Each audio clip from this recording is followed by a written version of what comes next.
حضرت عمر رضی اللہ تعالیٰ عنہ کے دور میں حضرت جسامہ کنانی رضی اللہ تعالیٰ عنہ ہرقل بادشاہ کے دربار میں آپ چلے گئے، تو جیسے ہی آپ اس کے دربار میں پہنچے تو ہرقل نے جو دربار لگا تھا تخت کے اوپر اپنے ساتھ ہی ایک کرسی رکھوائی اور کہا کہ آپ چونکہ سفیر بن کے آئے ہیں تو آپ میرے ساتھ ہی رکھی ہوئی کرسی پر بیٹھ جائیں۔ حضرت جسامہ کنانی رضی اللہ تعالیٰ عنہ کہتے ہیں کہ میں جس وقت بیٹھا تو کہتے ہیں مجھے علم نہیں تھا کہ میں کس چیز پہ بیٹھا ہوں، میں نے توجہ نہیں کی، میں نے اس کا آرڈر اور اشارہ دیکھا تو میں فوراً جا کر کرسی پر بیٹھ گیا، لیکن آپ کہتے ہیں تھوڑی دیر گزری اذن ہوا کرسی من الذہب، تھوڑی دیر گزری تو میں نے دیکھا کہ جس پہ میں بیٹھا ہوں وہ تو سونے کی کرسی ہے،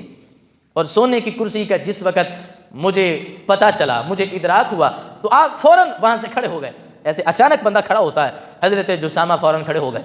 ہرقل اور دیگر جو دیکھ رہے تھے دربار میں بیٹھے ہوئے فضاحکا، ہرقل بھی ہنسنے لگ گیا اور سارے دربار کے جتنے بھی حواری بیٹھے تھے وہ بھی ہنسنے لگ گئے، اور وہ اس بیس پر ہنس رہے تھے کہ شاید یہ بڑے غریب لوگ ہیں اور یہ تو دریوں اور چٹائیوں پر بیٹھ کر اپنے معاملات نپٹاتے ہیں، یہ تو صفہ کے اوپر بیٹھ کر علم سیکھتے ہیں، ان کو کیا خبر کہ جو دربار ہوتے ہیں ان کے رسم و رواج کیا ہوتے ہیں، جو بادشاہ ہوتے ہیں ان کے اندر پروٹوکول کس لیول کا ہوتا ہے، یہ تو بڑے غریب قسم کے لوگ ہیں اور شاید انہوں نے کبھی اتنا اکٹھا سونا دیکھا نہیں اور سونا ان کے نزدیک بڑی ویلیو والا ہے۔ وہ سارے ہنس رہے تھے کہ شاید سونا ان کے ہاں بڑا معزز اور بڑا مقدس ہے کہ یہ احترام کے پیش نظر کھڑے ہو گئے ہیں۔ تو ہرقل نے کہا کہ بیٹھ جاؤ، ہم نے آپ کے پروٹوکول کے لیے کرسی رکھی ہے، اگرچہ سونے کی ہے، بیٹھ جاؤ۔ تو حضرت جسامہ رضی اللہ تعالیٰ عنہ کو جو عزت مل رہی تھی اور جو پروٹوکول مل رہا تھا، آپ فرمانے لگے کہ میں نے اس کو عزت نہیں مانا جو تم عزت کہہ رہے ہو، میں نے تو اس کو عزت سمجھنا ہے جس کو اسلام عزت کہتا ہے۔ اور آپ نے اس کے دربار میں کہا